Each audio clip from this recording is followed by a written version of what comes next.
Hello, welcome to another program in the Veterans Helping Veterans TV series. My name is Cheryl Schaefer. I'm an EDD Veterans Representative retired. The topic of our show today is PTSD from Vietnam to Iraq. I'd like to introduce my guest. On my far right is John Casterman, who served 3 tours in Vietnam as an Army Ranger. Joanne Pinotti, who is a combat veteran case manager for the VA in Mather. And Joe Diaz, Marine Corps grunt. So I'd like to ask Joanne, what is PTSD? PTSD is a reaction to trauma. So it's a stress reaction after trauma. And trauma, as people know more about now, can be going to war, as John and Joe did, or the veterans that are coming back now, or it could be being exposed to a natural disaster, to a rape. So it can be trauma can be a lot of different things, and the symptoms are very similar no matter what the trauma is. And some of the symptoms can, I'll let Joe and John maybe talk a little bit about their experience, but it can be, hypervigilance can be part of it, and anxiety, can have trouble sleeping. There can be difficulties with remembering things, kind of numbing, startle response. Those are just a few, so I won't go into all the So PTSD means post-traumatic stress syndrome. Absolutely, yeah. Post meaning after stress, post-trauma stress reaction. Joe, can you tell us how you experienced PTSD? Yeah, when I came back from Vietnam, my worst symptom was hypervigilance. When I came back and no longer had a weapon, I found myself at home. I thought I was going to feel comfortable, but I was anything but. I felt, without a weapon, I felt vulnerable. I felt like there was a lot of people out there that had weapons, and I didn't. I was used to feeling in control with my comrades with me. We're all armed, we're all well trained, and we had done a lot of damage, and I knew that we were good at what we did. But when I got back and came back into civilian life, it was very, very uncomfortable, and that's the main feeling I felt. I felt very uncomfortable. Even when I was with my family, I felt uncomfortable. They didn't know what to do for me. They were frustrated. They saw that I wasn't sleeping well, and the only thing that I could do was arm myself. I ended up getting a .45, and I had just been, discharged out of Balboa Naval Hospital. I had spent 9 months in the Naval Hospital there after when I was getting a medical discharge for my wounds. And so when I finally did get home, I was still hurt. I was still feeling, physically, I was still in pain. And I ended up staying with my parents for a while. And my mom found my gun, and so it just got worse after that. Joe, what did you do in Vietnam? I was a field radio operator. I carried a PRC-25 for a rifle company. I served with the 26th Marines at Quai San in 1968 during the siege, and it got pretty crazy, and I lost a lot of good friends, and never got over that. Never got over the loss of my comrades. I saw so many of them die that I just never recovered. I just turned 18, and so when I came home, I was not only hypervigilant, I was depressed, and I was still in grief, and wanted to be with my buddies again. I wanted to be with my comrades. I was the only place I really felt comfortable. And so you weren't transitioning to the civilian world? Well, I didn't want to. I didn't feel comfortable in a civilian world. I still felt like I was a Marine. I still felt I wanted to be a Marine. It was kind of strange, but being in combat that's where I really felt comfortable. I felt in control, and I trusted everybody around me. I knew that the guy next to me would lay his life down for me, and I would lay my life down for him without hesitation.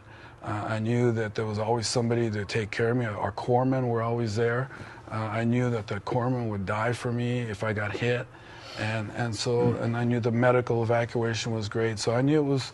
I felt comfortable, you know. And then when I became a civilian, it was I couldn't sleep. I felt uncomfortable. I finally armed myself, and I felt a little bit of comfort with the weapon. But then there was all kind of legal problems, and then I started looking for relief in drugs and alcohol. I got in and out of jail. I was in and out of. I'd go to the VA, and I didn't like it there. I didn't trust them, and I just kind of went back and forth, and in trouble for about 10 years. I think that one of the things that that Joe's kind of highlighting is that the mindset that a person needs when they're in combat or in battle that keeps them alive, keeps their buddies alive, and allows them to accomplish the mission. That transition coming home can be challenging for anyone coming back. And as John and Joe experienced, there wasn't much of a transition from Vietnam. John, can you tell us what happened? About the transition part. Well, yeah, my story is a variation of Joe's, and I'm sure that Joanne has heard Joe's story hundreds of times, and every soldier, every Marine has his own version of Joe's story. If you were a line soldier and saw combat every day for a year, the Marines, I think, at the time during that war, their line duty was for 13 months. The Army was 12. All of which Joe talks about, any soldier that was on the line that was a combat soldier can identify with. Joe was a grunt. He was a private and then a corporal. I was commissioned a second lieutenant, and I had a platoon of tanks with the famous 11th Armored Cavalry Regiment. And in fact, they still fight proudly today. They're in Fort Irwin, but they've already had a tour duty and an extension. And they're as good as they get when it comes to Army armor. But coming home, even though I raised my hand, I was trained, I was an officer. I went through every Army course that you could raise your hand for. But the transition was really tough, and I hope and I pray that it's different in the situation we're in today for the Iraqi veterans, because our war was ugly, just like every war is, but the people on the street didn't support the soldiers of Vietnam. We were called terrible things, and we were spit upon in the airport when we came home. And I don't feel that today. I would refuse to let it happen in front of me. And I hope that's going to help the brave soldiers that are coming home today transition back through. But as far as trying to wrap my hands around the life that I left, and I stayed in the military for about 7 years, transitioning back into civilian life and following up on a program that I had been trained for as a civilian was just very difficult. I would go to an interview and I would be asked a question like, well, tell me something that's really happened, really exciting that's happened in your life that will tell us. These are, the people in a corporation that will tell us a little bit about you. And I thought, well, this is a cue to say something that's really important. And I would say, well, a firefight in the middle of the night is extremely important, and to keep your cool, I think, would transition into where you are in the business world. If it gets really tense, I'm trained to stay calm. And that was very explosive, and I was shown to the door. It didn't fit at all in the business world at the time. And I pray that the veterans coming home will at least find their jobs and find a way to pick up their lives, because what was most difficult for me was I was like Joe in that I was hypervigilant, And for what, I didn't know, because my world was safe. It was just, I would hear movements and people would say, well, that was just a car backfiring or a horn honking behind you. And for a line soldier, you better pay attention. You better pay attention before it happened and have sensed it. And the transition is very difficult. But I have a lot more hope than for the soldiers that I brought home, because they're still struggling today. What got you? What persuaded you, compelled you to seek help? Well, it gets real personal, and we talked about this a little before. But I was after a number of years, I found a woman that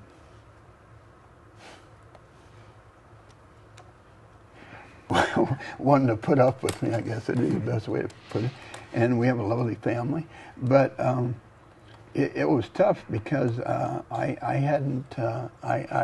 really hadn't come to grips or to peace with that which, I think your question was, how did I hook up with the VA? Correct. I was struggling with things that are very hard, very difficult to talk about or communicate, and I saw my family having a real tough time, and I was worried about my boys and my wife, and so I started knocking on doors with the VA. Initially, it was a very difficult experience. It didn't go well, and I walked away from it and the VA for 15 years.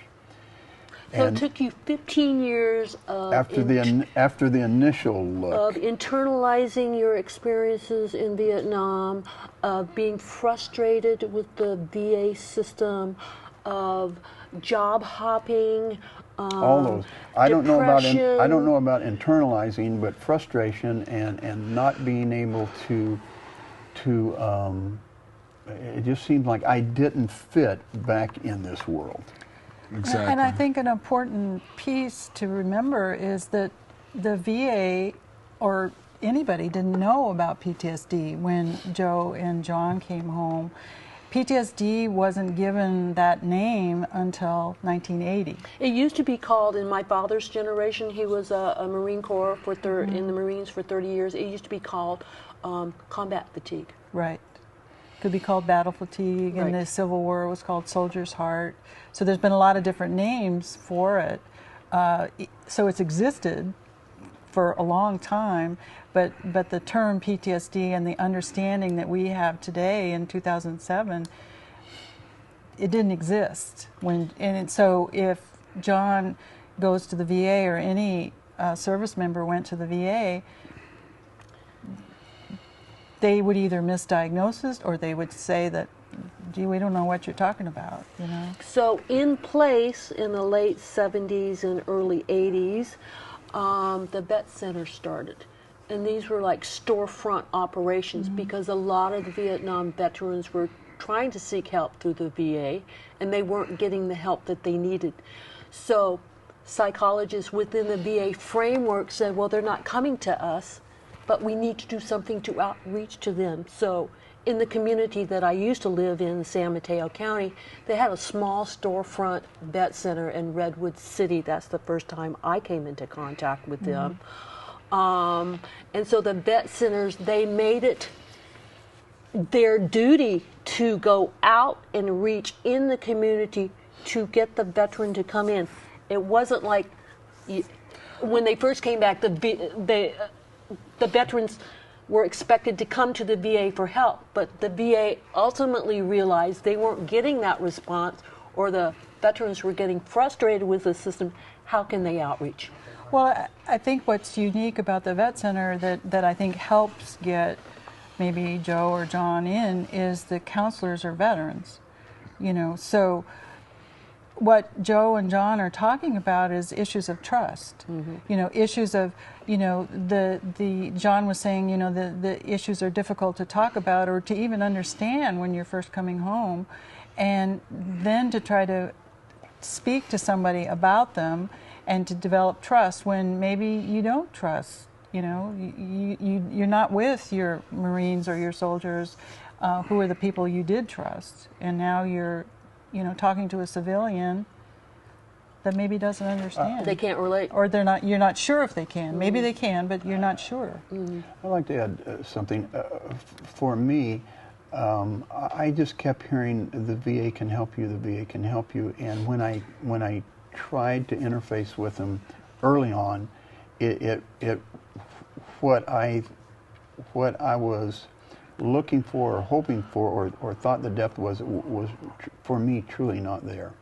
But I am optimistic for the guys that Joe was really interested in making this program for, the guys coming back from Iraq, to say you can't give up on accessing. You have to walk in there and say, I need to be here, help me. And you might have to go back 3 times. That's even right. today, Very I would important. say that. But you got to persevere if you're fighting demons, because there isn't any other way to get through it except finding a group of people that know who you are because of your experience and are trained. Are trained, as Joanne said, very, very good people. There's Gabriel in Redwood City, and there's this lady here, and I met her just about 30 minutes ago, or an hour and 30 minutes ago, ahead of this program, and you just have to trust yourself to find that person, because it is there, but it just isn't across the country.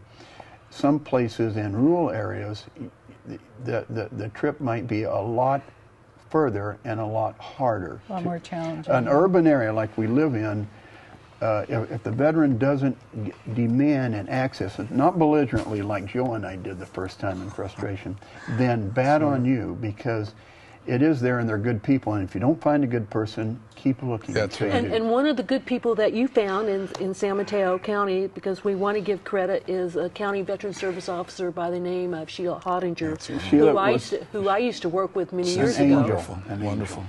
And she's the one that got you into the system. She got me to make sure that I made an appointment with Gabriel, and it was a gift.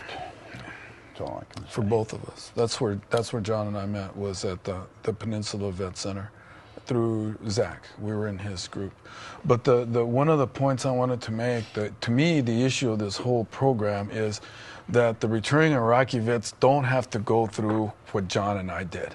John and I wandered around, we bounced around for years, 10, 15 years, before we started getting it together. The Iraqi vets that are coming home, it appears to me that there's a lot of parallels in the experience. The Vietnam experience and the Iraqi experience are going to be similar for a number of reasons that we don't even need to get into here. But the point is that you don't have to waste a lot of your years. I felt that I wasted about 10 years of my life, because I felt unsettled, I felt uncomfortable, like John says, we felt out of place, and we felt we were very depressed, we were grieving, and we missed our comrades, our fallen comrades, we missed them. And that's okay, you can be sad, but put some structure to it. Get into a vet center and talk to some of the people there, and like John said, your first experience might not be a good one, but you got to keep banging. You got to keep banging away. This is your life. If the soldiers and Marines that went to Iraq, you're patriots. We're proud of you.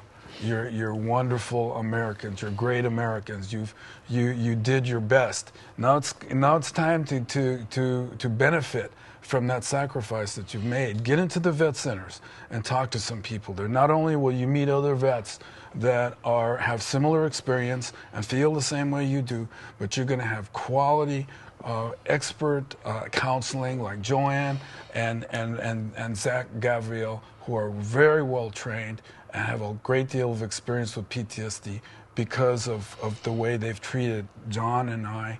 You know, they've turned our lives around. We're just two examples of the many lives they've turned around. They can do the same for you. And I think an important point that, you know, John kind of touched on is a family, you know, because I think that PTSD, it has a ripple effect, and it cannot help but impact your family, you know, those the closest to you, whether it be your wife, your kids, your friends, I mean, you know, your parents, siblings. So it's important to know that there's help for family members too. You know, that information can be very powerful, and that trying to understand, because so many family members will think, oh, well, you know, my Marine, my soldier is home, you know, we'll get kind of back to life. Well, with PTSD, it's not the same life. You can, yes, get back to life, but it's going to be a different life, and there's some adjustments for everyone. You know, particularly those the closest to the service member.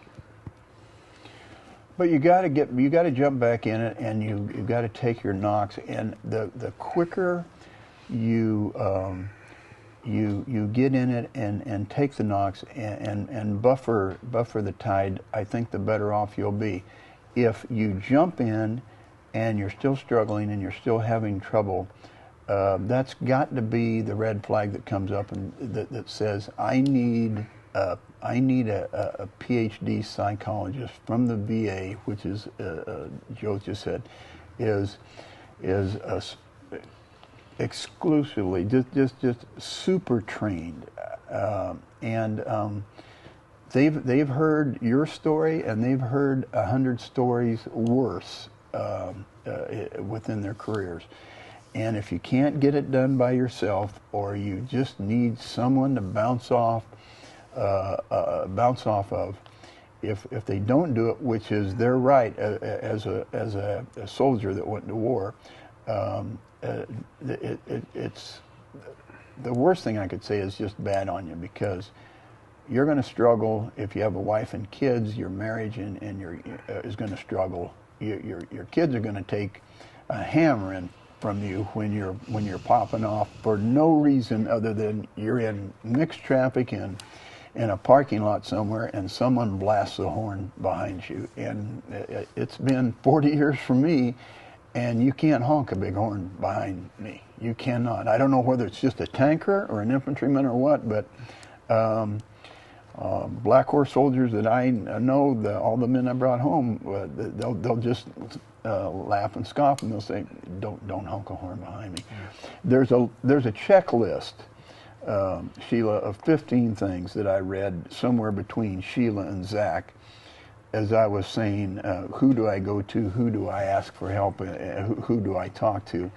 And of the 15 things, it's hypervigilance. Do you wake up in the middle of the night screaming? Of the list of 15 things, for no other reason, go in, have the VA counselor, the smartest person there, demand to see them politely, and say, show me this list. And if you check boxes, and of the 15, you've got anything close to 7, you need to sit down and talk to somebody seriously.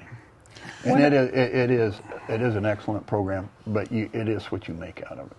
One of the analogies I use when I talk with the Iraq or Afghanistan combat vets is that if a person's diagnosed with diabetes, if they don't take care of their diet, if they don't take medication, if they need medication, there can be very serious consequences to having diabetes. And PTSD is very similar, you know, in that you can learn coping strategies, you can learn ways to deal with the symptoms, even though the PTSD might not go away. You know, there's no magic, you know, what did you say, the silver bullet, you know, there's no cure for it, but you can live a very healthy, happy life with your family, your friends, and have PTSD. You can learn to manage it a lot better if you ask for the help that's there than you can by your own. No matter how stubborn a soldier you are or how determined you are. And here's the rub. Here was the rub for me. It was, I'm a soldier.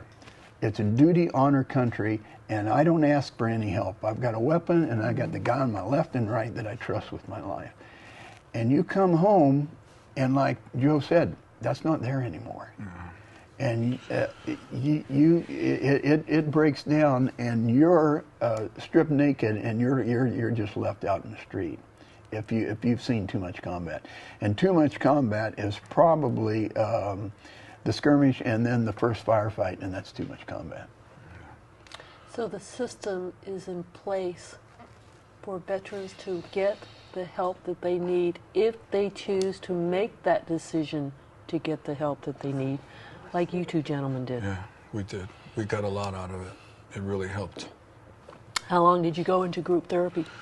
Oh, it's been years, and I'm continuing to see Joanne. You know, she has helped me immensely. But the one thing I wanted to say before we closed was that when I came back, it took a long time for me to get into treatment because I felt like I was the only person that was feeling the feelings I felt. I felt weird. I thought that it was just me. Just me. But when I finally got into treatment, I realized that there was hundreds, there was thousands of other vets that were feeling the same way I did, and that was the big therapeutic breakthrough I had. Mm-hmm. Joanne, do you have any closing comments? I think that the main thing that you've already emphasized is that there's a lot of information, there's help there. Every VA has a point of contact for the Iraq, Afghanistan veterans, combat vets that are coming home. I just encourage people to check it out. You know, as John and Joe are saying, you know, you don't have anything to lose, only something to gain.